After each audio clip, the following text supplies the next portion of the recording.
नमस्कार दोस्तों, आज रोशन रोही के नए होली गाने पर बोल दिए हैं आशीष यादव बहुत ही बड़ा बात। जी हाँ दोस्त, और आज ऐसा बात बोल दिए हैं आशीष यादव रोशन रोही के नए अश्लील होली गाने पर कि मगही इंडस्ट्री में तहलका और टंडम मच गया है। जी हाँ दोस्त, आप सभी को पूरा वीडियो और पूरी जानकारी बताऊंगा आखिर आशीष यादव रोशन रोही के नए गंदे गाने पर क्या बोले हैं।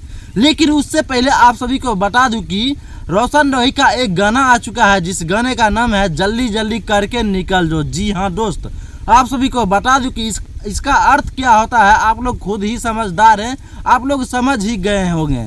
लेकिन आप सभी को बता दूं कि इस गाने में वीडियो भी काफ़ी ज़्यादा अश्लील टाइप का बनाया गया है और इस गाने का मैटर भी काफ़ी ज़्यादा अश्लील है। जी हाँ दोस्त, आप सभी को बता दूं कि इस गाने में गाने वाले इंसान का नाम है रोशन रोही और अंजलि भारती। जी हाँ दोस्त, आप सभी को बता दूं कि ये गाना काफ़ी ज़्यादा अश्लील है और काफ़ी ज़्यादा मगही में खराब और भाषा खराब कर देगा ये गाना।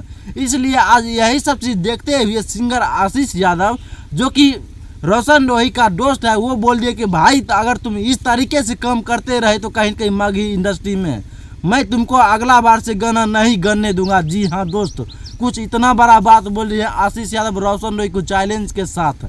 क्या रोशन रोही के गाने पर आशीष यादव को ऐसा बोलना चाहिए या नहीं, आप सभी जरूर कमेंट बॉक्स में बताइएगा। धन्यवाद।